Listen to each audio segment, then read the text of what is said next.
Hoş geldiniz, as they say in Turkish, or welcome. And I'm very pleased that we have with us today Kabir Tambar.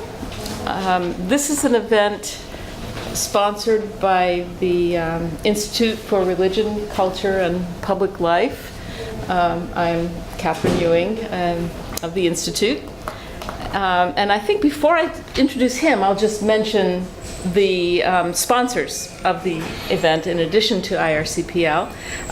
So the Department of Anthropology is another sponsor, and they've kindly agreed to host it in their space. And also the Department of Middle Eastern, South Asian, and African Studies, and the Middle East Institute, all at Columbia. I'm really delighted to have Kabir here today. We've been at conferences together, and I was very impressed with his work. And he is an assistant professor in the Department of Anthropology at Stanford University, working at the intersections of political anthropology and the anthropology of religion. His first book, The Reckoning of Pluralism, Political Belonging and the Demands of History in Turkey, is a study of the politics of pluralism in contemporary Turkey, focusing on the ways that Alevi religious history is staged for public display.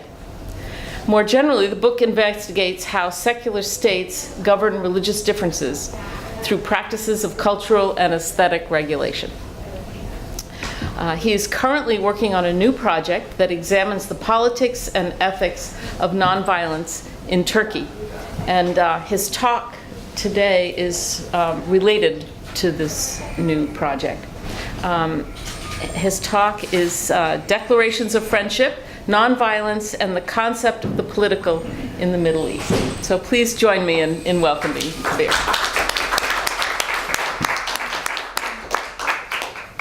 Thanks, Kathy, for inviting me to be here, and thank you to all the different institutions that sponsored this event, and for all of you for coming out this afternoon. Okay. For the 2 years between 2013 and 2015, the Turkish state and the Kurdistan Workers' Party, or PKK, were openly engaged in peace talks. The Turkish media commonly referred to these negotiations as a resolution process, that is, an effort to move beyond a mere ceasefire and to actively seek out political solutions to the violent conflict that had persisted for over 3 decades. In July of 2015, the ceasefire and the resolution process effectively came to an end. The Turkish state not only resumed armed fighting against guerrilla forces, but also resumed the practice of arresting Kurdish activists and militarizing civilian spaces in Kurdish-majority towns. As the state sought to control high levels of unrest in regions with dense Kurdish populations, it instituted round-the-clock curfews, controlling movements within and across urban spaces. According to the Human Rights Foundation of Turkey, between August 16, 2015 and March 18, 2016, the state had declared 63 curfews in 7 cities across southeastern Turkey. The Human Rights Foundation estimated that at least 310 civilians had lost their lives in these regions. At least 59 bodies in the town of Cizre alone had been buried without being identified. Hundreds of thousands of people were forced to abandon their homes. On December 29, 2015, about 5 months after the fighting had resumed, an independent news agency circulated a video on YouTube and Facebook of a Kurdish woman speaking as a peace mother, addressing the Turkish people at large. The Peace Mothers are an organization of primarily Kurdish women who have been active since 1999, when violence in Kurdish-majority provinces of Turkey had crested and a ceasefire had just been struck. The video of this particular Peace Mother from December 2015 is 3 minutes long, and she began as follows. Quote, "My child, I am speaking to all Turks. We are not the enemies of the Turks. They are our sisters, our children. I am speaking to the mothers of policemen and to the mothers of soldiers. May they come and take our hands in their own hands. May they come and look at our homelands and see what kind of people we are." End quote. I will return to this speech at longer length in what follows, but I want to begin by noting 2 points. First, the woman begins by explicitly marking her addressee. She says, quote, "I am speaking to all Turks, to the mothers of policemen and soldiers." And we can presume here that most of the police and soldiers that she's talking to are themselves Turks. She's not speaking to a state authority or to political leaders. She's trying to speak to the Turkish people and to Turkish mothers directly. I'll come back to this issue of addressivity later, but let's just note it for now. Second, she begins with a proclamation. We are not enemies, we are kin. She's resisting a prevailing state discourse that, especially in times of war, has positioned Kurds as enemies. The Peace Mother, in this sense, is responding critically to the state's assertion of the concept of the political, in Carl Schmitt's sense, in which Kurds are targeted as the state's enemy. There are certain moments in the speech where the speaker seems to be appealing to a familiar language of humanism, one that informs a global discourse of human rights. She tells her projected audience that Kurds are being painted by the Turkish state as savages, but in fact they're simply humans. She adds that ordinary Turks should come and see for themselves the humanity of the Kurds. She is protesting against the way that the state has sought to define Kurds as an inhuman, barbaric enemy that must be combated through the force of arms. But the speech is not so easily located within a liberal discourse of human rights, and in fact it's rather uncomfortable for anyone who wants to read this discourse simply as a plea for a more tolerant, more liberal dispensation of statecraft. As I will detail later, the Peace Mother invokes an authorized, official history of war, saying that Kurds have fought for the Turkish Republic in its fight for independence, that Kurds must not be mistaken for religious minorities like Jews and Armenians, who have long been targeted by the Turkish state as legitimate objects of state violence. As much as she seeks to deflect the state's discourse on the political, she also makes recourse to its logic. This is a call for nonviolence that justifies itself through the state's own historiography of war. I begin with this speech precisely because it does not fit easily within either a liberal political imaginary or within Schmitt's critique of liberalism. We should recall that Schmitt's essay on the political was an avowedly polemical critique of early 20th century liberal discourses on peace and nonviolence. Schmitt interrogated liberalism as a principle of global political order, instantiated in the peace treaties that followed World War I and in the League of Nations. As a principle of global order, this vintage of liberalism sought to abolish war between states. And so from one vantage point, post-war liberalism was meant to place restraints on the sovereignty of states. But as is well known, this liberal ordering of global politics was also meant to establish and preserve a given arrangement of states as the loci of legitimate political authority. And indeed, it was at this moment and amidst those peace treaties that the sovereignty of the Turkish Republic was first proclaimed and recognized. Schmitt's critique of the liberal political imaginary, a critique echoed by more recent scholars of human rights, is centered on the way that liberalism disavows what it presupposes, namely the forms of violence necessary for the formation and preservation of the state. This critique challenges liberal accounts of peace and nonviolence by foregrounding the statist framework they presuppose and often violently entrench. This is indeed a powerful indictment of one of the dominant political discourses of the past century. But with the Kurdish Peace Mother in mind, I would like to explore discourses of nonviolence that do not plainly stand on liberal grounds and so are not easily subsumed within the Schmittian critique of liberalism.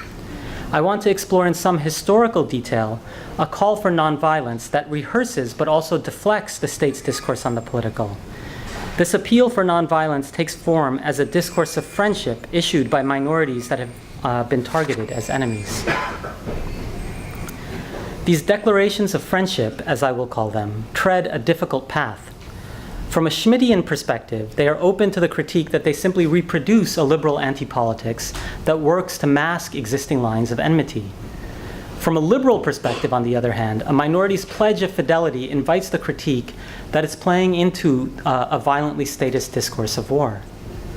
Declarations of friendship are, in this sense, impure hybrids of both of these opposed accounts of modern politics. From an anthropological point of view, it's perhaps unsatisfying to leave the matter here at the point where an empirical political phenomenon fails to redeem this or that political philosophy.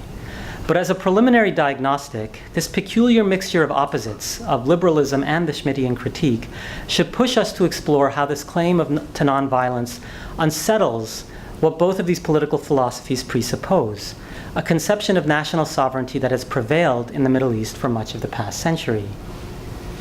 In this paper, and in the bigger project of which this paper is a part, I want to ask how calls for nonviolence recount but also recast the historical forms of state sovereignty.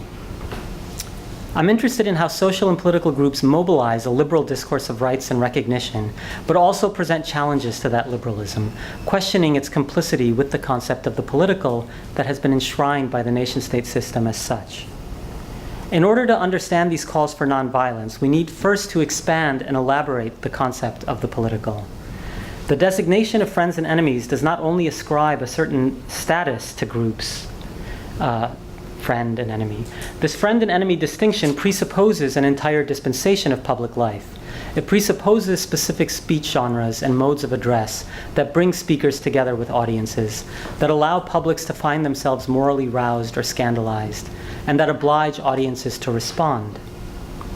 The anthropology of the political that I want to develop here supplements what we might call a constructivist approach that would study how narratives of historical identity define particular groups as friends and others as enemies. Rather than focusing primarily on these sorts of narrative structures, I want to interrogate how the political works through structures of adressivity. Pragmatically linking speakers to their audiences, practices of address invoke and enact the relational connections of friendship or enmity. As I said a moment ago, I'm ultimately interested in how oppositional actors attempt to challenge the concept of the political. If the political presupposes the broader dispensation of public life that I've just described, then efforts to publicly challenge the political need to work within the modes of public address that they ultimately seek to work against. For to challenge the concept of the political often means that oppositional actors need to define their own sense of political self in terms that dominant publics will not recognize, or to which they will not feel responsive. These challenges then risk falling on deaf ears, if not also becoming subject to legal punishment and criminalization.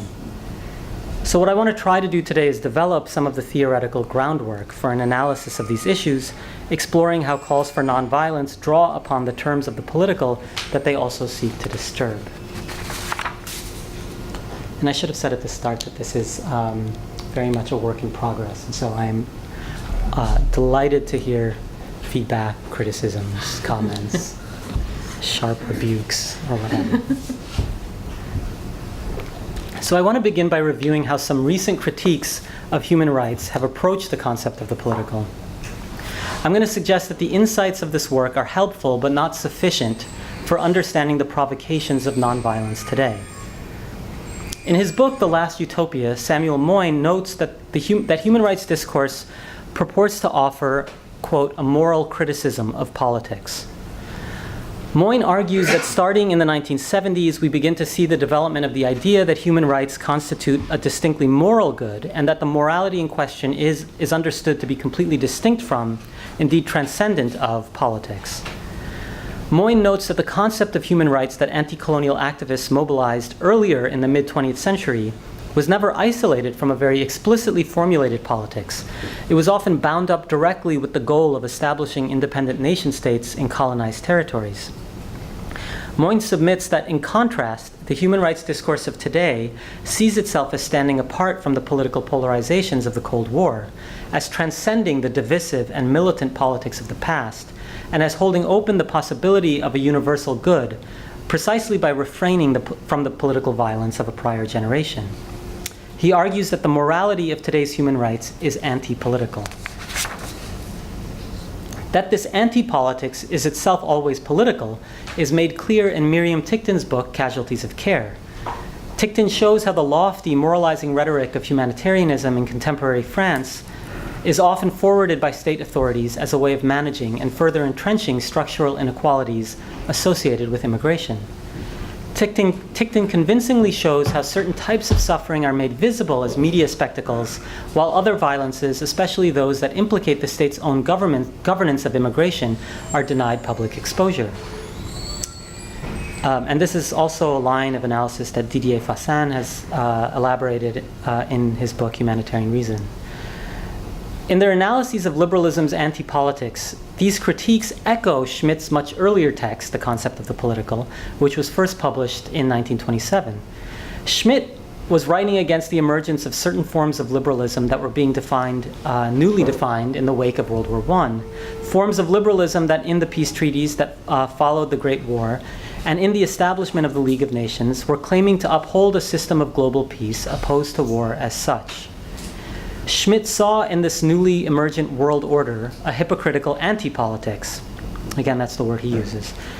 One that engaged not in open and honest declarations of friends and enemies, but in the subterfuges of imperial capitalism. He developed from this analysis a withering critique of the League of Nations. Schmitt maintained that when the League of Nations sought to oppose war as a means of resolving political disputes, it in fact promoted other means of violence, such as economic sanctions and embargoes, and attacks on the currency of other countries. Schmitt continued, quote, "For the application of such means, a new and essentially pacifist vocabulary has been created. War is condemned, but executions, sanctions, punitive expeditions, pacifications, protection of treaties, international police, and measures to assure peace remain. The adversary is no longer called an enemy, but a disturber of peace, and is thereby designated to be an outlaw of humanity." End quote. Schmitt's skepticism of the moral valorizing of peace resembles Moyne and Ticktin's more recent critiques of the discourse of human rights as anti-political. The anti-politics of liberalism works by claiming to oppose violence as such, often in the name of peace and universal prosperity, but in fact it often wields a powerful, because disavowed and concealed, assault on those it can target as enemies, but which it will not refer to as enemies. Anti-politics on this line of argument is itself always a politics, but one that works by claiming to stand apart from politics as such, and its distinction of friend and enemy, in the name of promoting a universal good. In other words, the moral claim of human rights is in fact grounded in the political realm that it purports to transcend. I'm persuaded here by the notion that there's a politics to this allegedly non-political human rights, but let's note that there's a strategic reduction in this line of argument. We're being told that whenever a moralistic human rights claims to be irreducible to politics, whenever it claims to be autonomous of politics, we must refuse that claim and instead interrogate precisely those points where morality is, in fact, reducible to politics. But can we not also reverse this relation and ask if politics itself is an autonomous realm, irreducible to morality? Can we not identify ethnographic sites where the concept of the political, with its determination of friends and enemies, is subjected to moral reevaluation? So let's turn back to Schmitt for a moment, because he insists on giving the category of the political a rigorous definition. For Schmitt, the political distinction of friends from enemies is strictly autonomous of moral, aesthetic, and economic categories. It appears to be purified of them, as Derrida puts it in his critique of Schmitt. But when the distinction of friends and enemies is actually made in practice, it smuggles in, as its presupposed ground, highly specific moral and aesthetic forms. And these forms are often enough determined by the political imaginary of the modern nation state, especially the spatial categories which inform how it delineates the domestic from the foreign and how it can designate an object like an internal enemy. We will see later that there is a distinctively gendered component to the political, evident most overtly in the complicated way that the institution of the family is commonly understood to be outside of politics, but also to precede and reproduce politics. The autonomy of the political from the moral and the aesthetic can only be maintained as an abstraction from its practical functioning. Insofar as any act of distinguishing friends from enemies relies on moral and aesthetic forms, the political itself becomes open to moral and aesthetic forms of criticism. I want to propose that we examine this intersection of the political and the moral. And to do so requires that we relinquish the notion that the moral can ever be entirely autonomous of the political. And this is the point that Moyne and Ticktin and others have made in their critique of human rights discourse. But it also requires that we relinquish the notion that the political can ever be entirely autonomous of the moral. So we can ask, I think, a number of productive questions about this intersection of the political and the moral. On the one hand, we can ask how the political, in its privileging of the state's spatialized configuration of friends and enemies, imposes certain normative constraints on social actors. How does the political normatively orient the forms of identification and opposition that social actors can assume when they come to participate in politics? On the other hand, we can also approach this relationship from the other direction, not just the question, what does politics demand of these social actors, but what can these social actors in their turn come to demand of the political? Rather than asking about the politics of human rights, where what's in question is its moral posturing, I want to turn the question around and ask about the ethics of the political, where what's being put into question is the adequacy and the integrity of the concept of politics and the normative orientations it seeks to establish.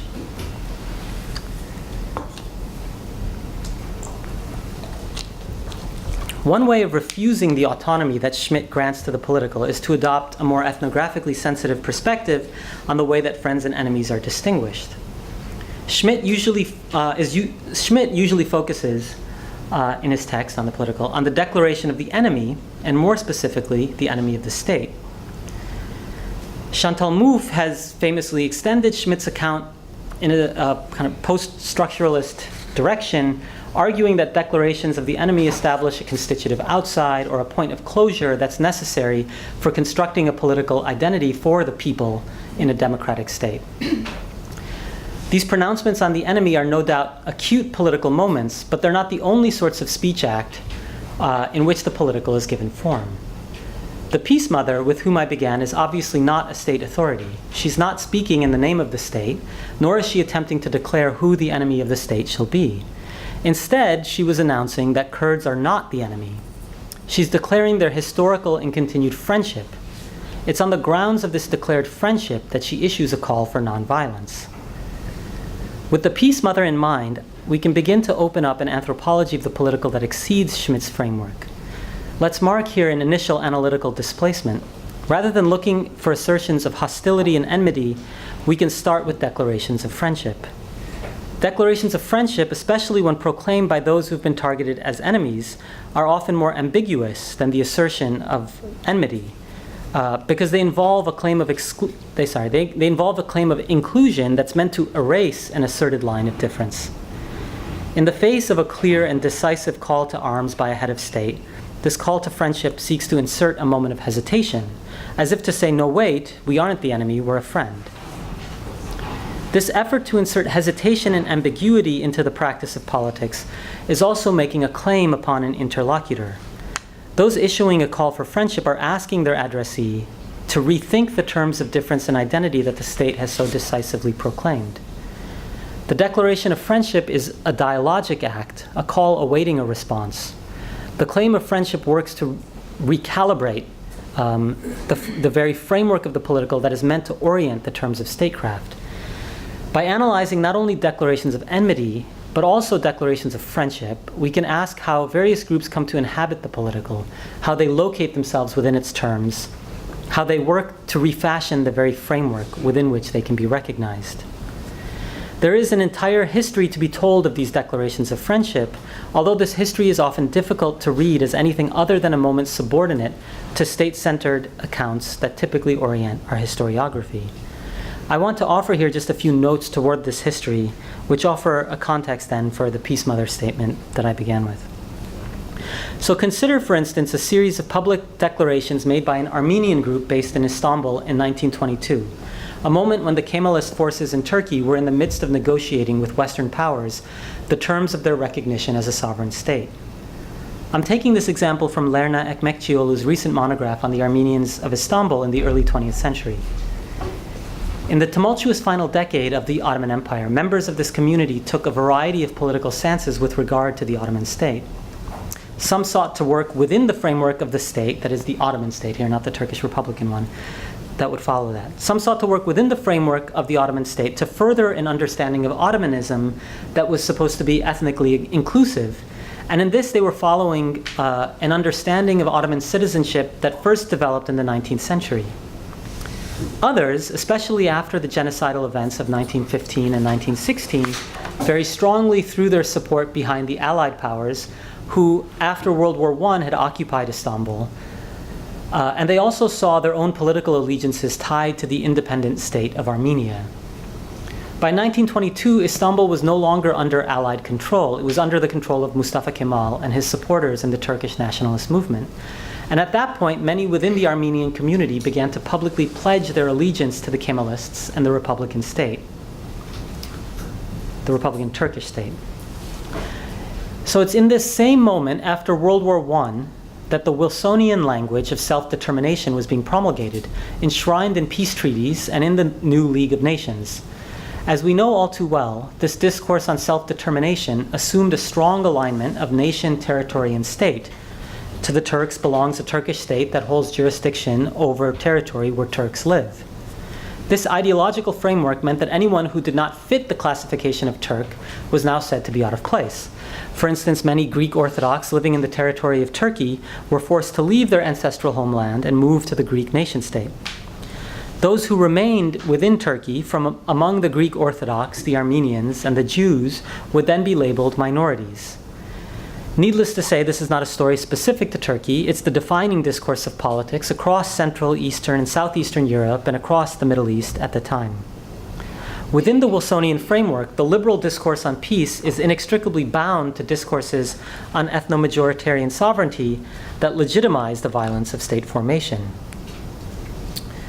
The 1920s then witnessed not just the emergence of an independent Turkey, but an entire apparatus of global order aimed at ensuring peace between states, now defined in ethno-nationalist terms.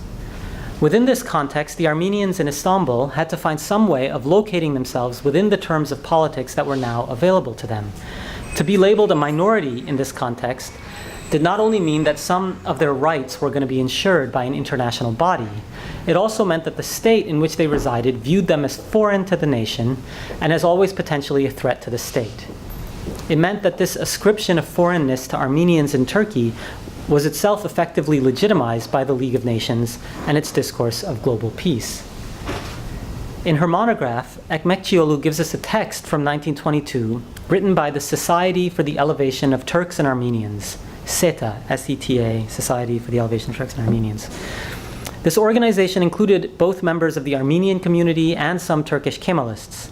The text indicates that SETA sought, quote, a serious and honest rapprochement between Turks and Armenians.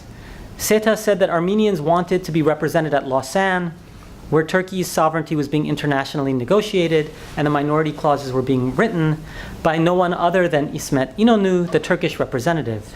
Implicitly, but also quite pointedly, the comment meant that they did not want to be represented by the delegation from Armenia at Lausanne. In another pamphlet published by SETA, the group acknowledges that there has been undeniable enmity between Turks and Armenians in the past, but that this hostility derived from small groups of anarchists and propagandists and was fomented by Western powers. The pamphlet goes on to say, the pamphlet goes as far as to say that the Ottoman state legitimately doled out violence against certain Armenians in 1915 because of the threat that they posed. The discourse is aimed at saying, no, wait, we are not the enemy. We are in fact loyal, obedient, and friendly. There are a whole host of other moments in the past century we can point to where we find similar declarations of friendship. In the 1920s, the Jewish community, and then later the Greek and Armenian communities, renounced the privileges of the minority clauses, claiming that such clauses were unnecessary because they were loyal to the Turkish Republic and did not need any special rights that distinguished them from other citizens.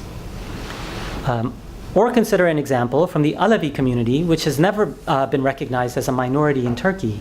Many Alevi civil society groups have in fact struggled to obtain rights that are constitutionally offered to minorities, like exemption from state-mandated religion courses, but community leaders have overwhelmingly rejected overtures from the European Union to claim such rights under the minority designation. They justify their repudiation of the term with the claim that they are foundational elements, asli unsur, of the Turkish state. There are, of course, important differences between these examples, but what shadows all of them is an underlying concern to assert as clearly as possible, no, wait, we are not the enemy. We are not a legitimate object of violence. We are friendly. We are foundational. We are participants in the authorized domain of the political. It is admittedly hard to read in any of these moments anything other than a further retrenchment of the statist dispensation of the political. The declarations of friendship deflect the Wilsonian language of a majority-minority, but only by aligning with the valorized element of the binary. Such a move seems to satisfy only the most timidly liberal oppositional politics. But to view this as only a retrenchment of the state's accounting of the political is, as I warned above, simply to subordinate declarations of friendship to the state's assertion on the enemy. It forecloses attention to the fact that the declaration of friendship arises not from a state authority, but from those who are often targeted as the enemy of that authority.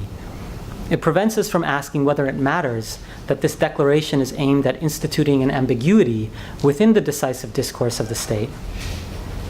What might be the generative effects of these declarations, apart from the consolidation of the statist account of the political? In order to address this question, I want to come back now to the Peace Mother with whom I began. When she says, "No, wait, we are not the enemy, we're a friend," in whose name is she speaking, and to whom is she addressing these remarks?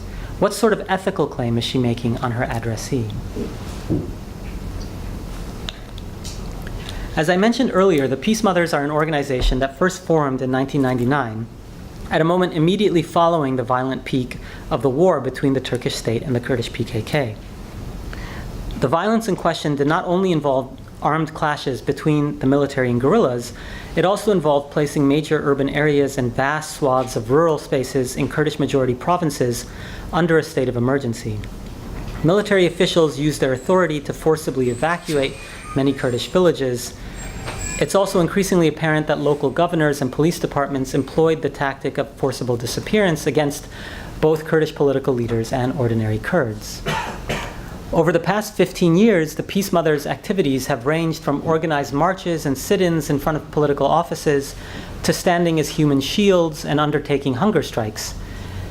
Their work has involved efforts to speak to the national Turkish public and also to work toward resolving local disputes within Kurdish communities. They often present themselves as offering a distinct position from which to end the war between the Turkish state and the Kurdish PKK. They claim to speak as mothers who have lost children and other relatives in this war, and that as mothers they can connect empathetically with the Turkish mothers who have also lost children and relatives in these clashes, often as soldiers. Let me note all too briefly here that in Turkey, as in many other capitalist states, nationalist ideologies valorize motherhood as crucial to the biological and cultural reproduction of the nation. Nationalism assigns mothers a valorized slot, but one that is meant to be outside of politics proper. The Peace Mothers draw on that notion that a mother's mourning is morally significant and that this significance is natural and self-evident. It's on this basis that they maintain that they share an experience of loss with other mothers, specifically the mothers of Turkish soldiers. The claim is that regardless of their political affiliation, a child's death is an extraordinary loss to the mother, and that one cannot say that the loss in one case is morally greater than the loss in the other case. This assertion implies then that the death of a guerrilla is equivalent in its significance for a mother to the death of a soldier. This moral commensuration of the soldier and the guerrilla is, of course, a move that state authorities not only oppose, but have historically punished, and the Peace Mothers have at various moments been arrested on charges that they support terrorism. Their claim to speak as mothers and to speak to mothers is, on the one hand, a claim that they are outside of politics, but in its commensuration of soldiers and guerrillas, it is manifestly a defiant act that challenges the state's discourse on the enemy. There's a structural tension here, a withdrawal from the political in the name of motherhood, but a withdrawal that is itself politically defiant.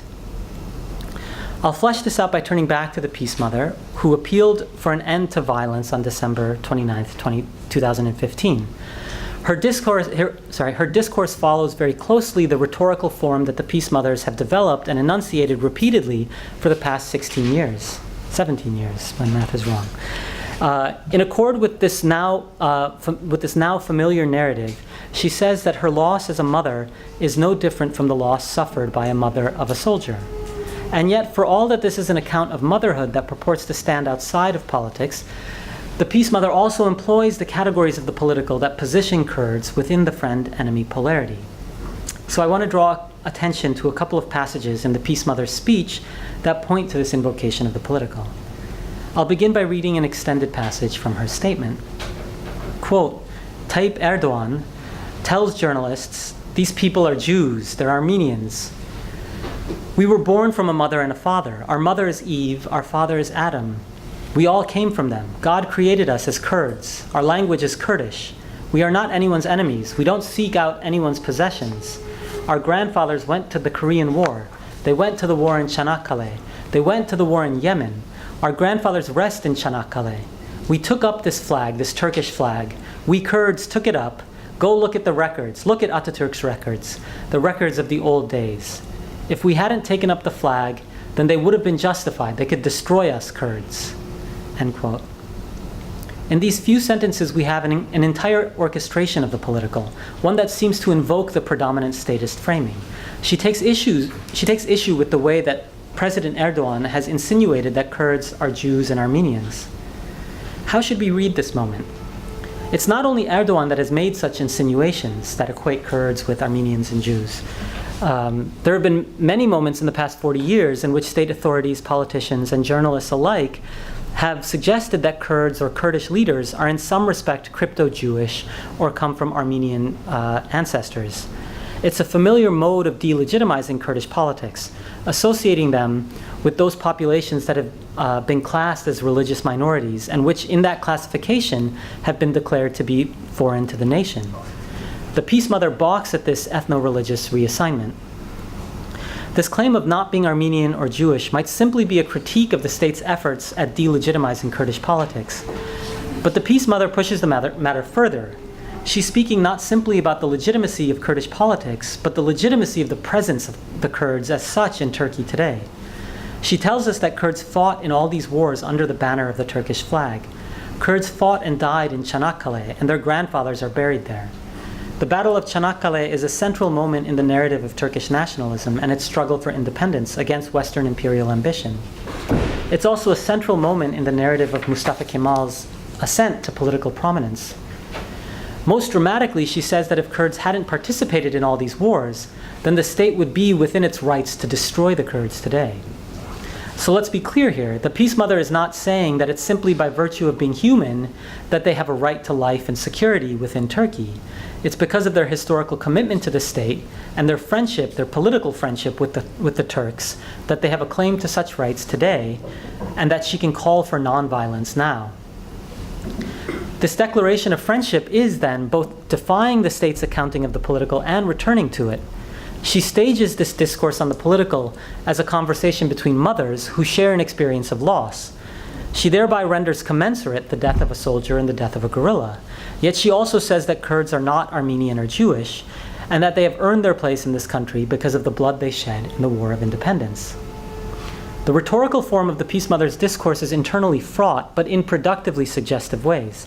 The narrative she is adopting conforms to a statist accounting of the political, a narrative of the state's independence struggle and the Kurds' role within it.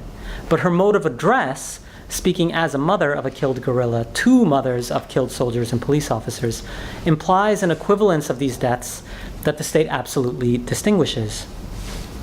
There seems to be a rhetorical impasse here, where the structure of the narrative abides by a statist accounting of the political, but the structure of address contravenes it.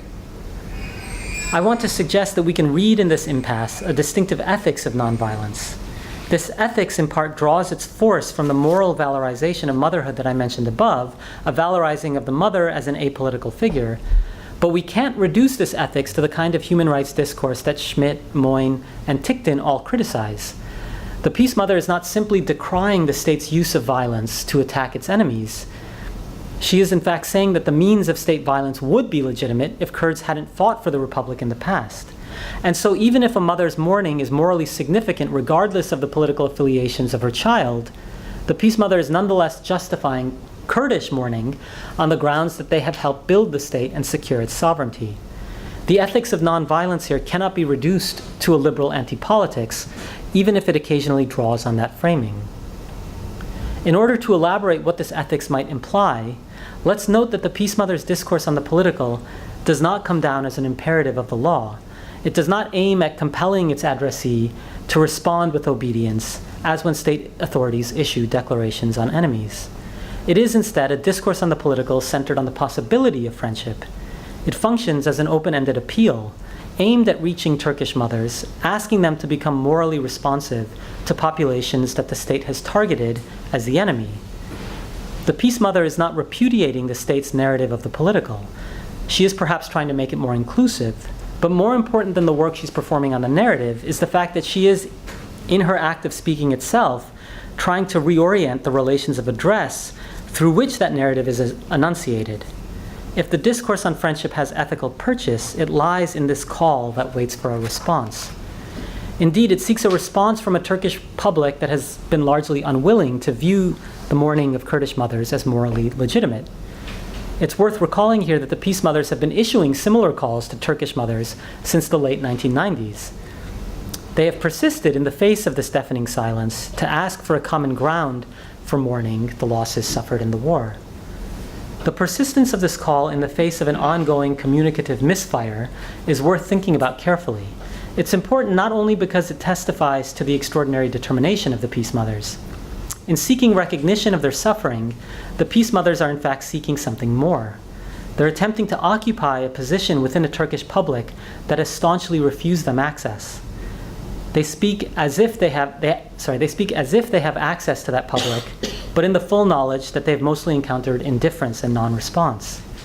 They're attempting to make a moral claim upon Turkish mothers who don't feel a sense of responsibility toward them or an obligation to reciprocate. The Speech Act then entertains an almost counterfactual proposal that the Turkish mothers whom they are addressing would rise to the Peace Mothers' provocation and become an actual addressee of their calls for nonviolence by relinquishing their own privileged location within the national public and by disidentifying with the state's discourse on motherhood. To speak as if one can address those who staunchly refuse the conditions of addressivity is seemingly an exercise in futility, but it also reflects a particular kind of ethical demand. It's appealing to the sentiments of Turkish mothers, to sentiments that those mothers presumably already have as mothers, but it is also asking Turkish mothers to become attuned to populations to whom they are currently indifferent or downright hostile. It's asking for a change in their sensibilities and identifications. At its boldest, the call is asking them to become worthy of the valor of motherhood that the state is already ascribing to them, but which the Peace Mothers are saying is ethnically exclusionary. Speaking as if one can address those who refuse to be addressed requires a substantial reconfiguration of the political, even as the Peace Mothers themselves reinscribe the statist narrative of independence and sovereignty. It's a reconfiguration that works in and through the act of address itself, an act that presupposes an interlocutory situation that does not in fact exist in the present. In its futility and in its impasse, it continually reaches, it also anticipates a possible future and summons an intractable public to question its own structuring exclusions. So I'll try to draw to a conclusion. Writing about the famous rallying cry of the French Revolution, liberty, equality, fraternity, Emanuel Wallerstein notes that, quote, fraternity has always been a pious addition, taken seriously by no one in the whole post-1789 cultural arena until, in fact, 1968, end quote. Agreed. Now, Wallerstein suggests here that while liberty and equality have inspired the core debates of modern politics, fraternity has tended to be a subordinate concept, and most often a mere epiphenomenal reflection of the debates about liberty and equality.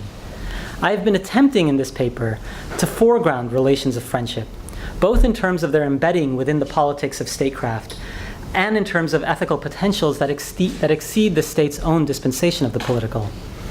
Along the way, I have sought to disarticulate the concept of nonviolence from a liberal anti-politics, or at least to unsettle the self-evidence of their connection. I have traced one tradition of critique of this liberal anti-politics, which stretches from Schmitt's polemics against the humanitarianism of the League of Nations to Moyne and Tickton's more recent analyses of human rights discourses. I followed the claim put forward by these scholars that liberal discourses on human rights often purport to transcend politics, but in fact merely disguise the political interests they actually sustain.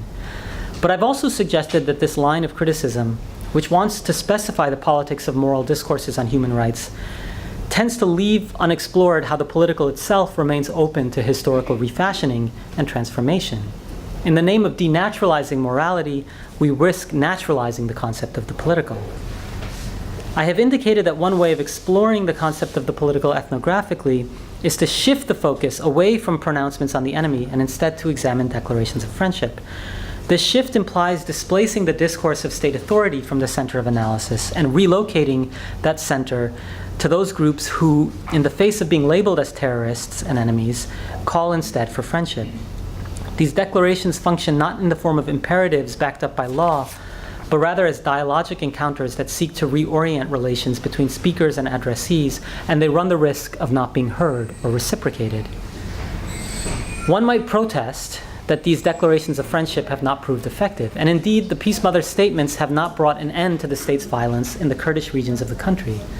Given the scale and range of powers that have mobilized this war effort, it's unrealistic to imagine that their statements alone could bring the machinery of war to an end. But before simply proclaiming these statements a failure, it's worth considering another measure of their efficacy.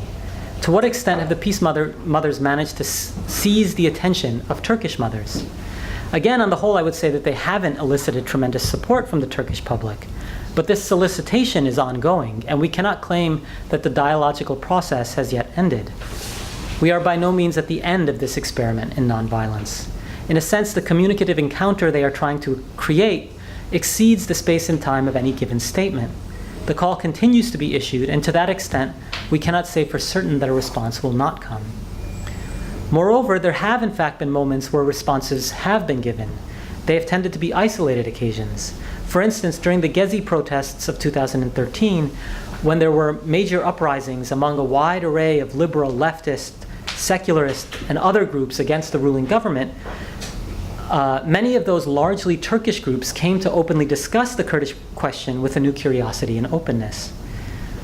Or there have been moments when Kurdish mothers' organizations have made common cause not only with Kurdish political groups, but with Armenians, leftists, and others, and in the process have attempted to extend the range of their address beyond their own identity-based constituency. There are then questions that remain to be addressed. Under what sort of conditions can the Peace Mothers find an addressee in the Turkish public? What forms of mass mobilization have, on select occasions, allowed their demand to be heard within that public? These questions allow us to think about the ethics of nonviolence in a particular way. Beyond the question of whether state authorities can be pressured or persuaded to end the war they are prosecuting, we can ask about the historical conditions necessary to create new forms of address, which might alter the very terms of social identification entailed by the concept of the political. Declarations of friendship are often responses to the state's assertions of hostility and war. In the face of those assertions, these declarations seek to find some common ground, and so they make recourse to narratives of war and motherhood that the state itself promulgates. These are not sites that radically break from the state and its exclusionary discourses. I have suggested that we should consider how these declarations produce ethical horizons within what is otherwise a highly rigid and awfully deeply violent, state-centered dispensation of politics. These sorts of assertions of friendship do not adopt the moral vision of liberal individualism or liberal cosmopolitanism. They offer an ethics that works through the narrative of the political, but at least in some cases unsettles the terms of address through which that narrative is most commonly asserted. They shift the footing of the political, to invoke Goffman. Again, not by questioning the narrative itself, but instead by altering who enunciates that narrative and the terms by which the public is asked to hear that narrative. These statements on friendship are reminders that an ethics of nonviolence will have to work through before it can work against the concept of the political. Thank you. Thank you.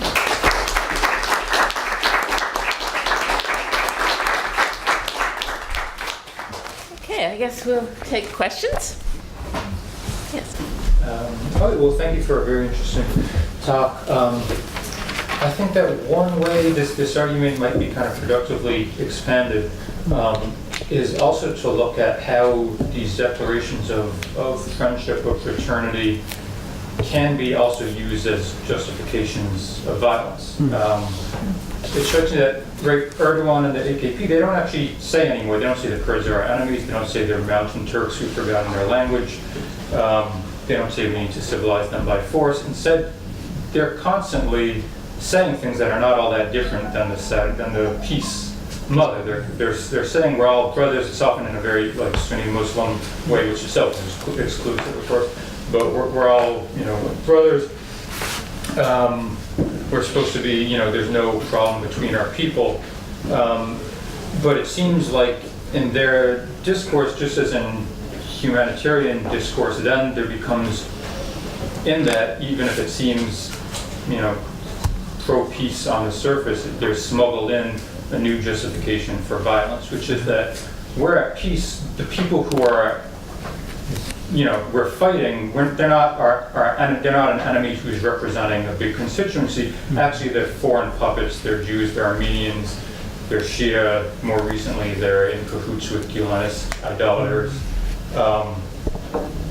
So I think that just in the same way, there might be, if this is, nonviolence 2.0, there also might be a new justification for violence 2.0 that uses some of the same language. Yeah, no, you're absolutely right. I mean, in some ways, I began from the point that you're pushing me to, which is a sense that a lot of these discourses, the whole, we're all Muslim brothers. I mean, Öcalan, the leader of the PKK in jail, made that famous comment a few years ago. I take it that you know quite a lot about Turkish politics from your comment, so you probably will know this, but for others, that Öcalan made this statement when the ceasefire was just happening in 2013, that was declaring the ceasefire, we're going to start this new era, open this up, and he sort of infamously made this comment, we all actually fought together for the Republic to begin with. We were all together as Muslims, and this obviously garnered a lot of irritation, and a lot of people who either are themselves not Sunni Muslim or did not want to kind of define the groundwork of this new political moment on those terms, were very upset with him for beginning that way. So you're totally right that there's a very intense potency to this. There's a history to these things, and they're often very intimately connected to a strongly statist discourse that is precisely about legitimizing who it is that can be excised. I think so. When I started thinking about this, I was trying to think about whether, from within this thing that is very violent, that is about legitimizing a certain form of state violence, whether there is a way in which there's a kind of ethical horizon that works precisely because it can appeal to the types of sort of moral imaginations that are working through that statist discourse, but then sort of twist them in certain ways that are not expected or that work at odds with the direction that statist language is moving in.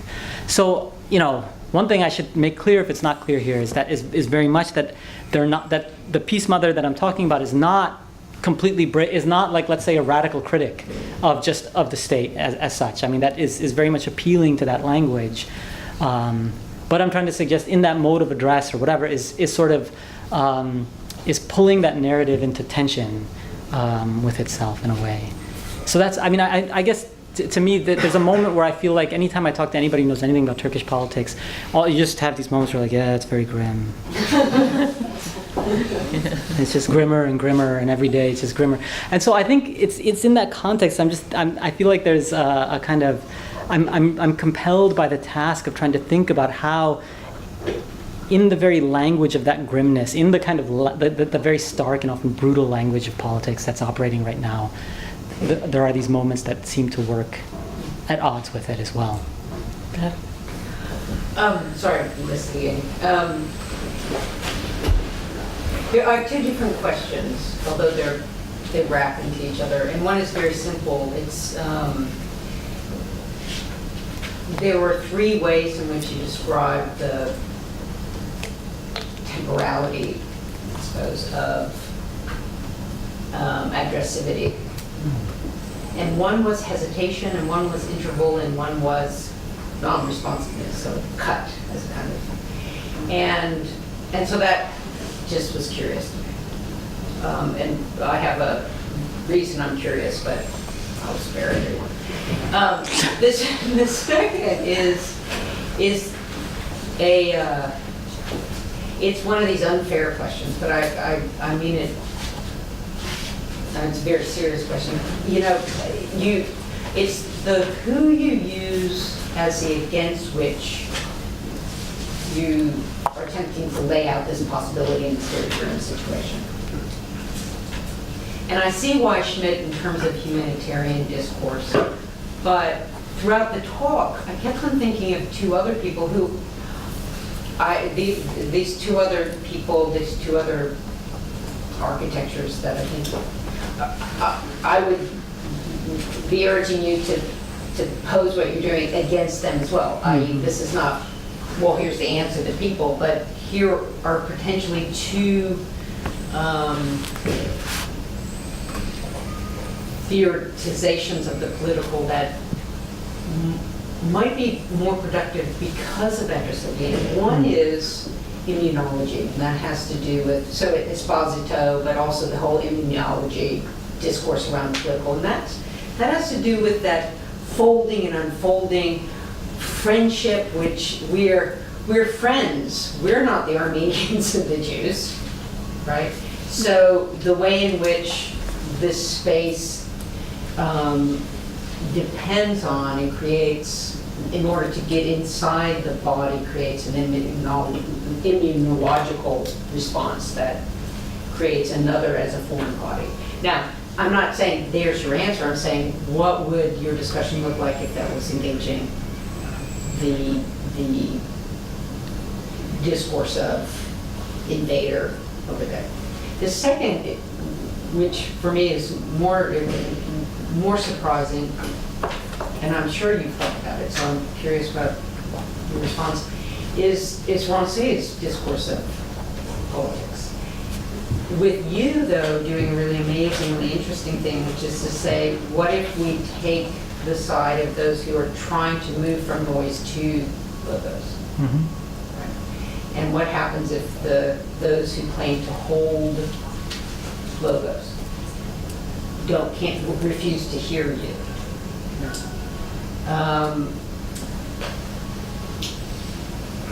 Would we just still be having Rancière's model of policing in the political, or would something else happen? Would friendship disrupt what he was doing there? Would it relate to something like the interval, the hesitation, and the no? Okay. I knew when you said my first question is the simple one, that there was nothing simple that was coming. No, I know. I'm going to think a lot more about this. The differences between those different things, the hesitation, the interval, the non-responsiveness. I mean, in some sense, part of it's also like, where is it that my own analytical voicing is coming in vis-a-vis these different things? So non-responsiveness is something that in this talk, at least, I'm basically asserting with very little evidence to stand behind that, as it were, that there's a kind of non-responsive Turkish public by and large in responses. Hesitation is something, I guess I'm saying in some sense hesitation, but so I'm ascribing hesitation to, that in the declaration of friendship, it's trying to kind of create a moment of what I said is hesitation in this. Schmidt's stuff, I guess maybe I'm thinking Schmidt because he's so insistent on like the decisiveness of everything. He uses decisive as an analytical category, as an adjective. The word decisive is all over everything he writes. And so I think maybe I have that in my mind, that in the context where you have these very decisively asserted, targeted statements about an enemy, that it's not just a kind of counter lobbying of like, fighting against that. It's kind of inserting a kind of ambiguity or hesitation in the midst of that. So I don't know, in some ways I think in terms of disaggregating some of these different temporalities, maybe it has to do with the action and the actors to which they correspond, let's say. And this is very helpful to think more carefully about that. I really, really like Rancière. I think I first read Rancière with you 10 years ago or something, and I like disagreement a lot. I think if I had a complaint with Rancière with that book in particular, it's just that I feel like some of the examples he gives are very, like he talks about the workers' movement in France, talks about the feminist movement in France. Like he talks about a lot of movements where you kind of see the outcome, right? Like there may have been a moment historically that you can unearth where things were not so clear and you had to speak as if you had the stage you don't have. But he's also writing from a moment where now that stage has been achieved, and like these like 19th century sort of political moments. So they're very illustrative.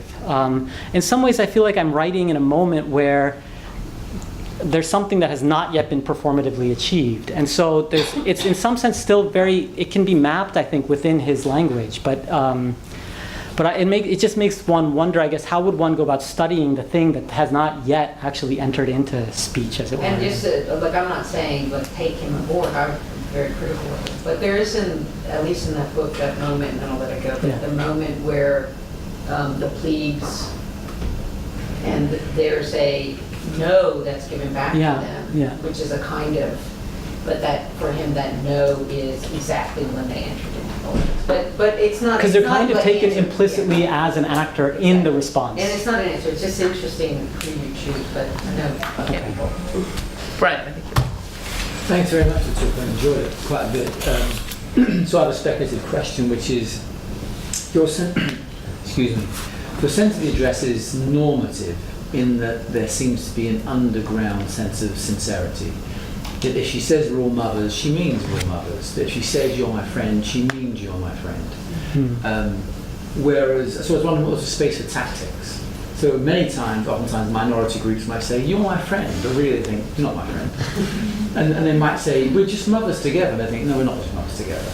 So there's a sense of a gap between what is being performatively said and what is being performatively enacted in certain cases.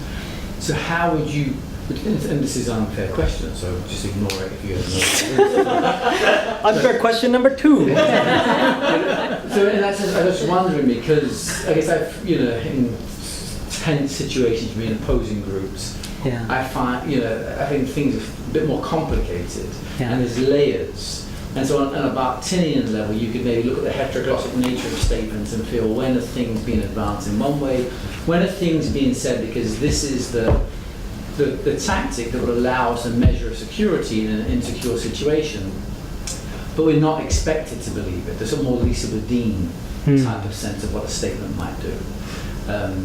Is any of that at stake? Could that be put into part of the analytics?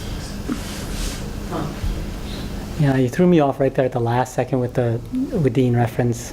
But only in the sense, I know the as-if argument. In her case, she's talking about the as-if of like state propaganda. Nobody really buys it, but they keep producing it. What's really going on when, people are asked, they have to, what is the kind of generative productivity of that as-if, where people have to act as if they really buy into this thing that obviously nobody buys into. That's, I think, a minor part of what you're saying, but I would only say that since I'm not talking about state propaganda in that sense, where there's like the resources of the state just like blaringly, brutally putting out all this kind of self-aggrandizing thing, I'm looking at precisely the location where the person basically doesn't really have much of a stage from which to speak. And so if there is some kind of comparable as if, I use the phrase as if here also, but I think there must be something analytically worth distinguishing about that kind of as if and this kind of as if.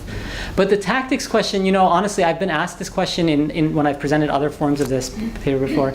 And when I get asked, and if I get asked that question by people who are not anthropologists, my answer is like a very straightforward anthropological question, which is, I'm an anthropologist. We take it on board that there's a certain amount of ethnographic generosity that you offer these people, and the line between tactics and sincerity is not really things that I really work with, because these things are tactical, but that doesn't mean they're not sincere. Or how would one even distinguish tactics from sincerity? I mean, one could talk about, in the language I'm using here, addressivity. So who is it that is being addressed by this speech, and how is it that, if one wanted to carve out, like in a more thicker ethnographic sense, the Peace Mothers as an organization. So when they're involved in things like local conflict resolution in Kurdish villages, which they do, how do they speak? And there are people who are doing really interesting ethnographic work on this. I haven't done that, but and so how do they speak? What are the what's the language they use? How do they relate to the Kurdish political party that in these public moments they kind of distance themselves from?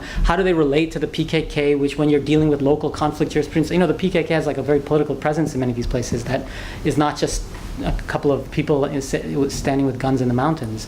So they obviously have to position themselves very differently.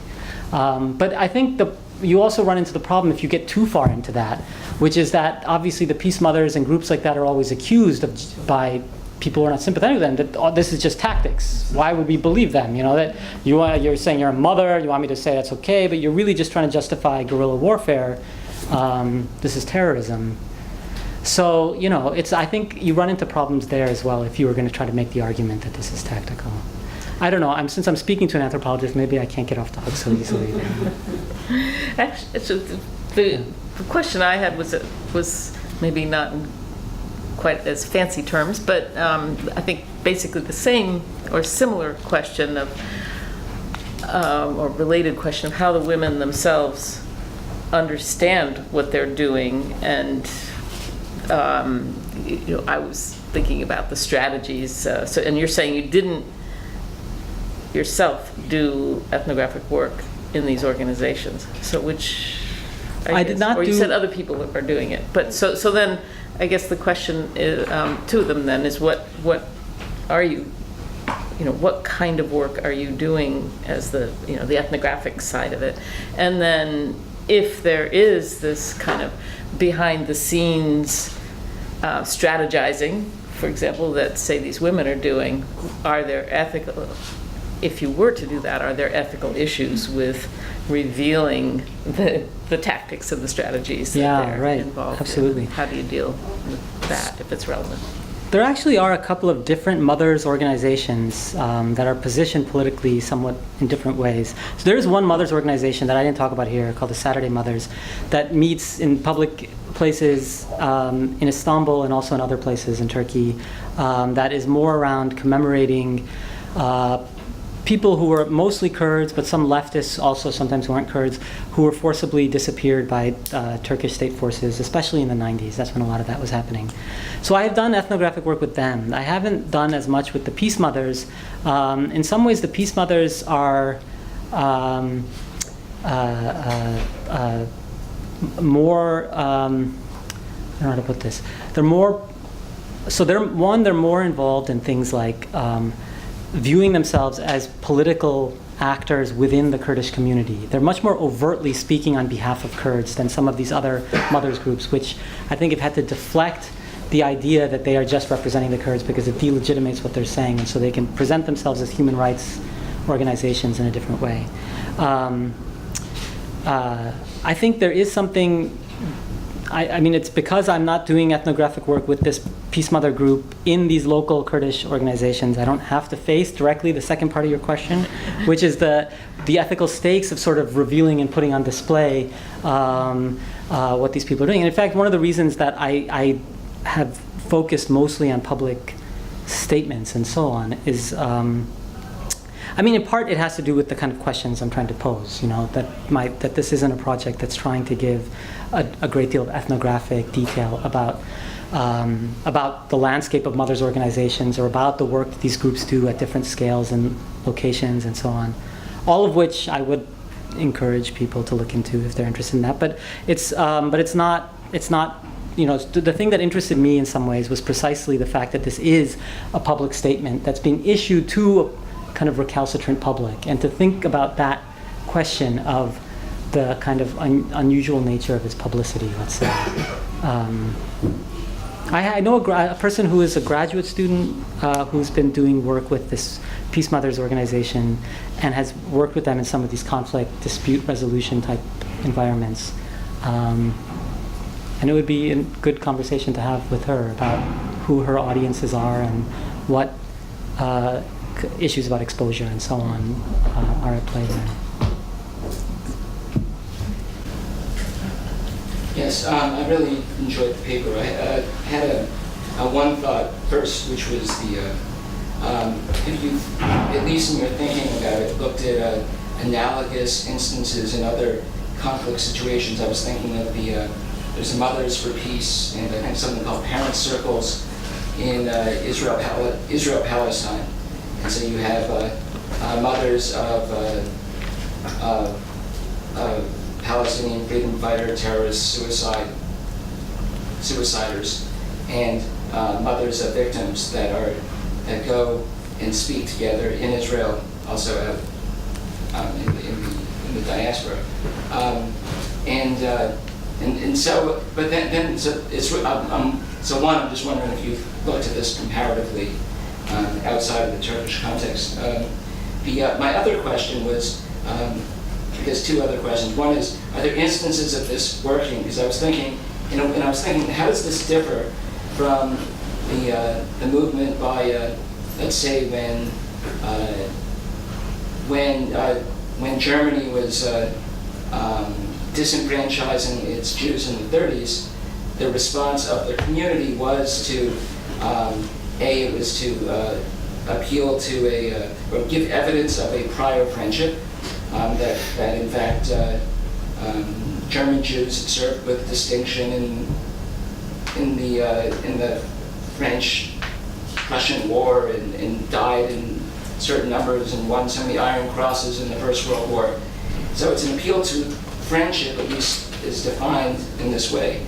But I don't believe that but it probably wasn't combined with the appeal to the common suffering. So this is my other question, which is there something, the discourse that you're describing as potentially eliciting a new addressee, a new actor, has two moments, as you describe it. One is an appeal that's grounded in the suffering, and secondly, an appeal to a counter-hegemonic history of friendship that actually is plausible, could be written, but is not normative. And I wonder how you see, if you could just speak a little bit more particularly about the way those two moves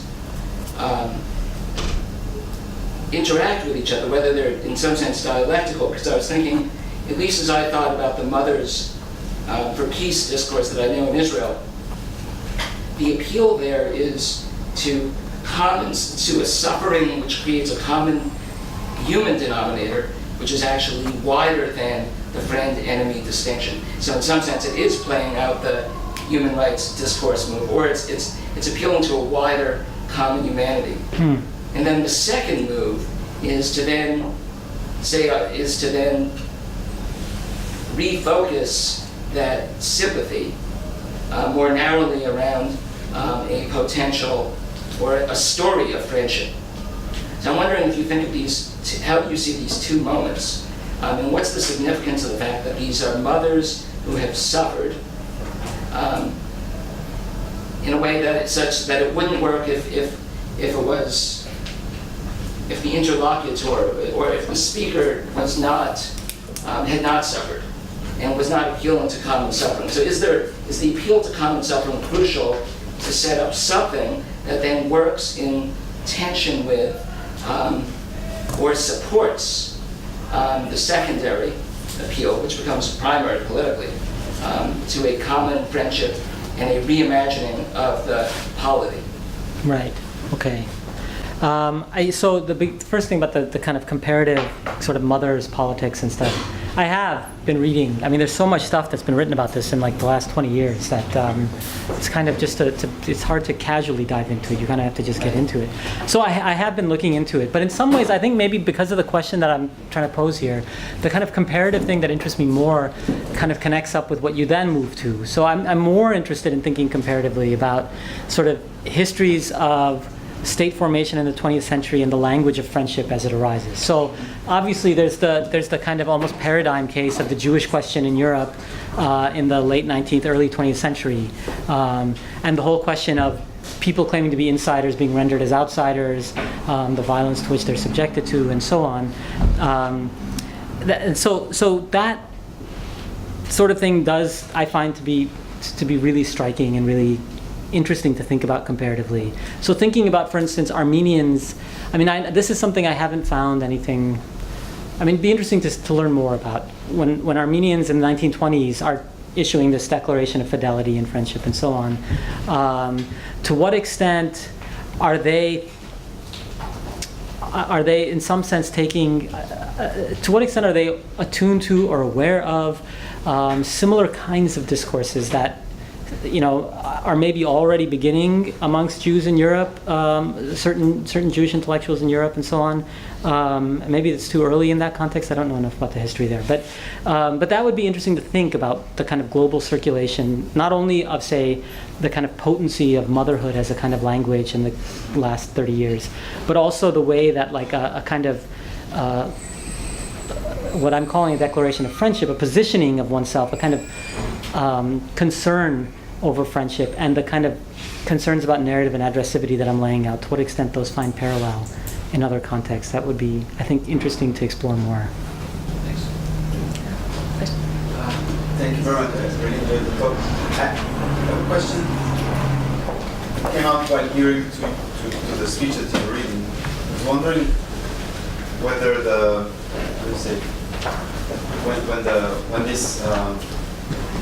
when the speaker is calling forth, trying to kind of conjure up its advocacy, which is relying on is two kind of resources that are outside the liberal Schmittian axis.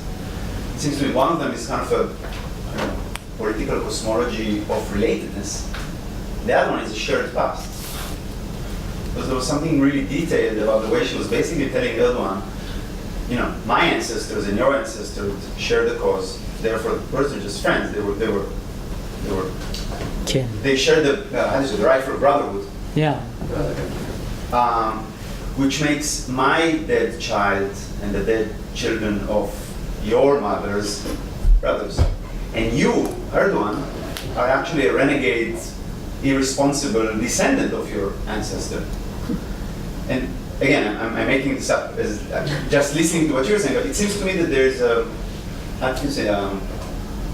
rewriting or an alternative view of Kurdish, Jewish, Armenian, Turkish, Alevi, Shi'i history of exactly on the moment from the Ottoman to the Republic moment. Mm-hmm. And it seems to me that would be the project. What's tricky here, I think, if you agree to kind of the combination of the political cosmology of relatedness and not reorganized history, is that the tricky moment is from allegiance or dependence to friends, to co-nationals. Because Erdogan or other members of his party would be really happy to say, yes, the Kurds should be our clients. Right. And that's what she doesn't want. She wants to say we were better at being dependents of the Sultan or of the later late Ottoman moment in a way that should have granted us automatic acceptance as co-nationals, and that's what you're not giving us now. Yeah. So it's not that we're not just your friends. We have a right, in an alternative view of what the Turkish nation is, we have a right to be as citizens as you are. Yeah. Unlike the Jews and the Armenians. Yeah. So if that makes sense, then maybe it's in history and kind of cosmology of relatedness, in ethnic terms and group terms, that the alternative to Schmitt and liberal theories really lies. I was with you on it. So what do you mean by cosmology of relatedness? The sense that, but again, I know stories from, Palestinians try to call Jews cousins, but Jews now take it not as an offense, as like a note of degradation, but they are Western African, there are ways in which people or groups see each other as related on some kind of map that says how we're different, how hierarchical, who's dependent to whom, who should show allegiance to whom, who's cousins of whom. Yeah. And that that view can cross transnationally across states that come and say, and you're all French now. Yeah. Or you're all Italian. Tunisians do it with Sicilians all the time. Yeah. They call Germans are friends and English are friends, but Sicilians are cousins. So they shouldn't mess with us. Right. Yeah. So that kind of the cosmology of relatedness, it's kind of, in a way, it's kind of casting of friendship, but it's performance of friendship, which is why it can be rhetorical. It's fine. It's the choice of the term, not the sincerity in evoking the term. Yeah. There's a lot really interesting stuff there. So the whole problem of dependence versus friendship, does friendship depend on more? Allegiance. So in some ways, okay, so to return to what I think I'm trying to go for here is to say that I think that that this Peace Mother is in fact not really trying to rewrite the hegemonic history, right? Like the Peace Mother is actually appealing to the hegemonic history. And as you were saying, there's a history itself of people saying Kurds were part of the Turkish Republican struggle. This is part of, in some sense, the kind of official history. But it's almost like she's appealing to the same kind of thing that is very familiar. But in the kind of act of address itself is saying, is there kind of implicitly saying that there's a kind of legitimacy to the death of the gorilla, which is precisely what. So it's almost like saying this narrative makes sense, it works, but in order for you to see that it works, you have to acknowledge that the death of the gorilla is a legitimate thing to mourn. And when you do that, then the whole thing kind of opens up into something that is not yet known. So the thing that is very well familiar and known, we all know it, we've all heard it, everybody says it, suddenly becomes potentially, just in the act of address itself, open to something that we don't yet know. Is there a future there that can be constructed on the basis of something very familiar and yet being rendered very unfamiliar? Does that make sense? Perfect. I mean, I think it's somewhere in there that this whole problematic of, being a client versus being a friend, being an equal versus being a dependent, lies in that maneuver. Can I just so I understand what you're... I was hearing a little bit of a weight on why friendship versus like kinship. Yeah. And what's at stake if one says, you still have that kind of, that implosion of the political imaginary, but rather than fraternity as friendship, fraternity as kinship, which undermines along a different axis both Schmittian and liberal evacuations of politics, the evacuation politics of, we hear relationality. So friendship is a way of evacuating out and making non-relationality along kin or marriage lines a kind of abstraction in which the demos works versus that's what I was, okay. Which I think you could still do what you're doing, but it would have like a double twist or something. Yeah, I guess Kabir, I wanted to add to some of this because you're approaching this form of publicity, which you say does have some traction through aggressivity, but to make the argument about friendship being the key term here and its possible traction, it might be useful to also unpack the model of sociality being presupposed in this kind of public that's emerging. So I have a sense, so I'm thinking about what is the model of sociality here? Is it co-bearers of arms? That's sort of one that I heard, but I haven't quite heard what the imagination of sociality is in this kind of as this mode of address gets some traction. I'm not clear about that. Yeah. I'm not sure what the sort of friendship sociality looks like.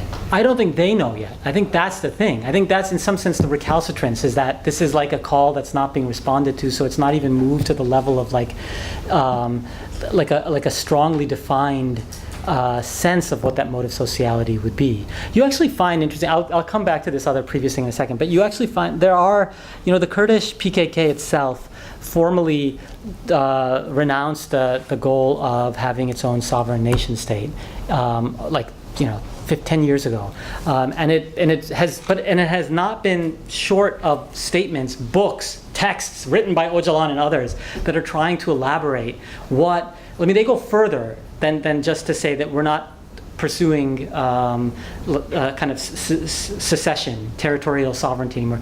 They have developed a whole very elaborate theory of non-state forms of governance. And it's all rested on a very strong historical critique of the state form within the Middle East. And what then, so it's had some very practical consequences, like the Kurdish political party has all these very elaborate, really interesting, completely unique in Turkey kind of policies. Like they have co-chairs for their municipal governing structures, where one is a man, one is a female. They have quotas that allow for minority groups to participate. It's actually really quite fascinating stuff that, somebody who's really a smart political scientist could get really off into that.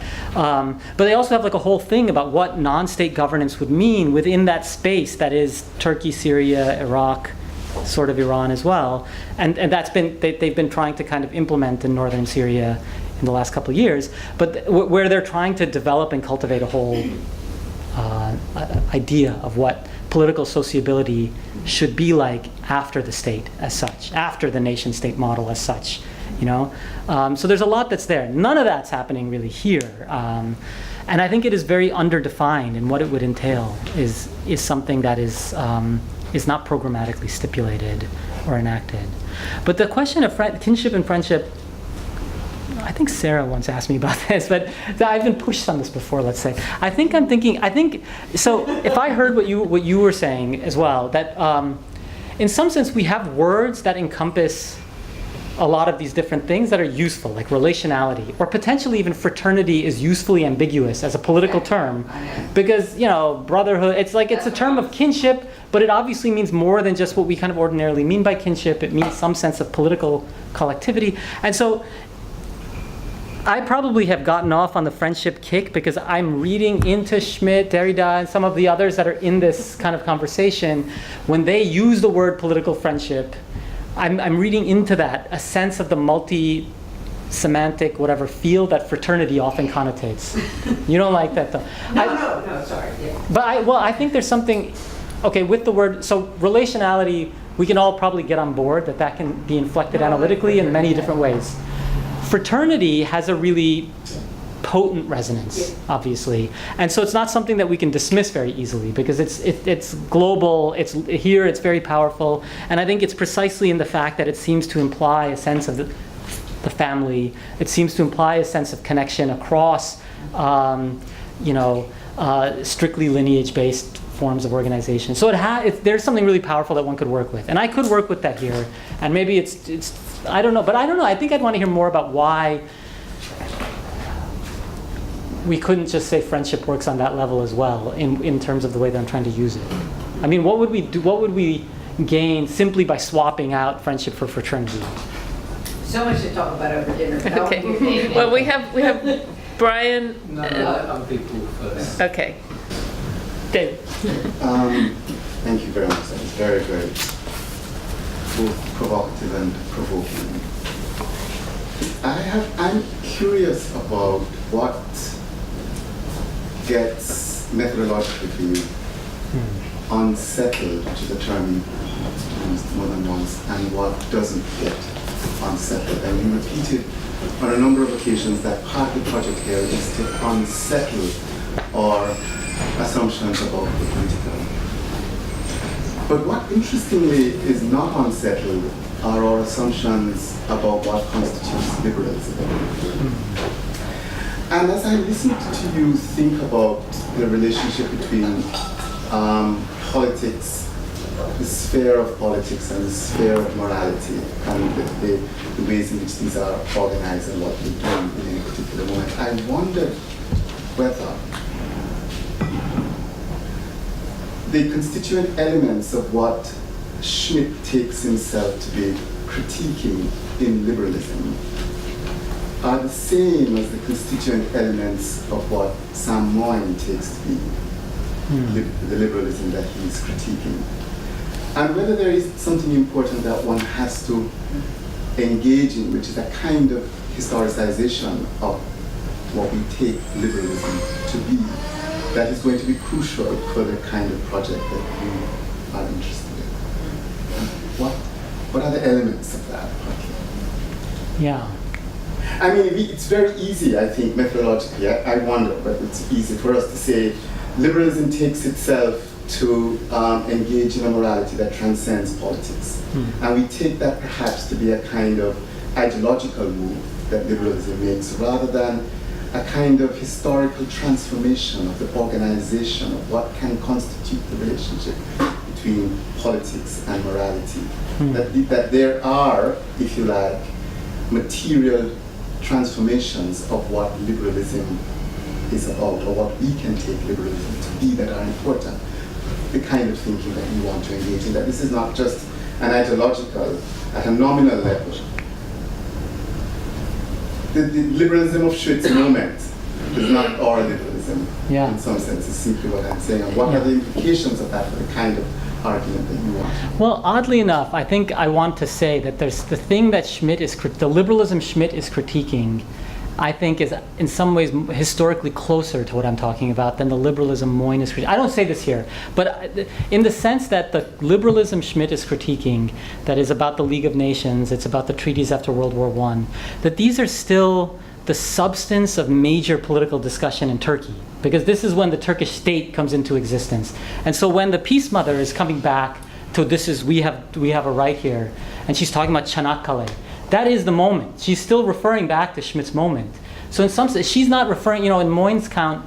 So I will certainly take your point. I think I'm very sympathetic, in fact, to the point that the thing that the liberalism of that book is different from the liberalism of Schmidt's book. Of the things that they're critiquing are somewhat different. Even though I think there's something structurally similar in the critique of anti-politics happening there.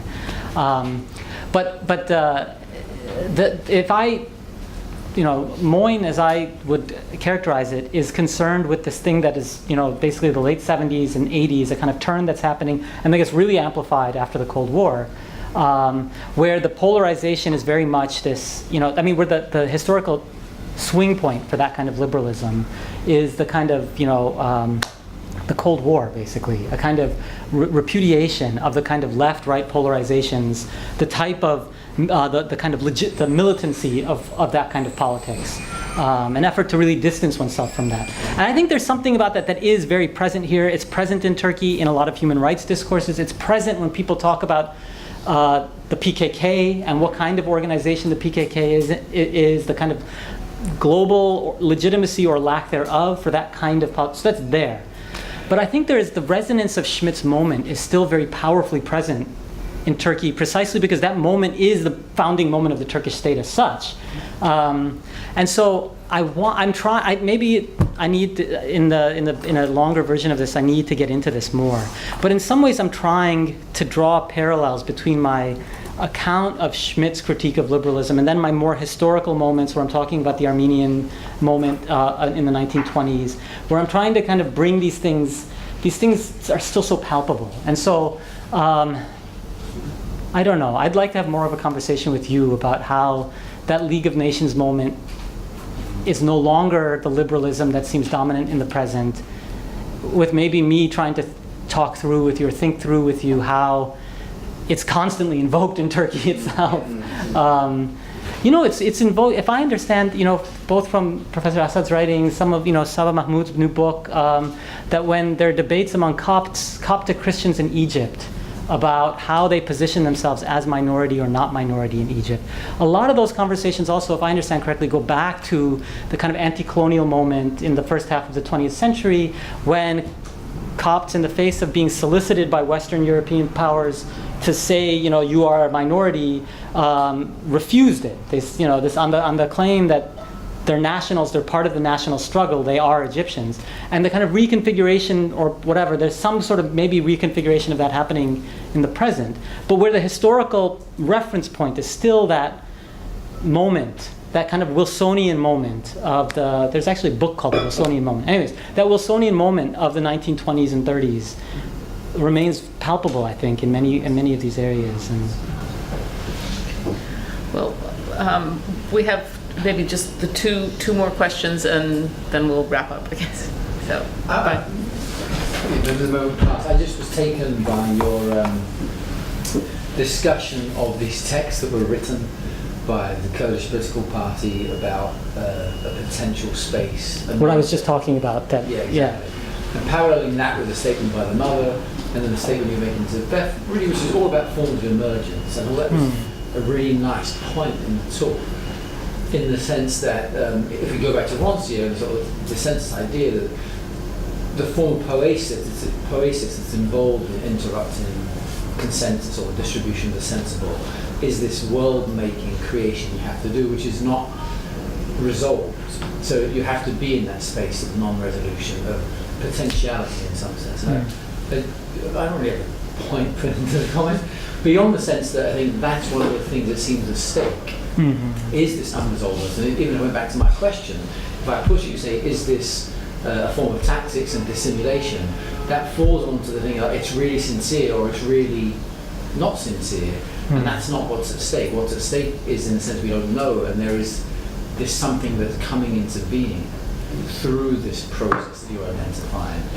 So it seems that these other large texts that are being written seem to be very similar in kind to this small speech that's being given, in that both are elaborating a space that does not exist, and may not exist, but what's at stake is precisely that form of emergence. Yeah. My answer is yes. Yeah. I don't know.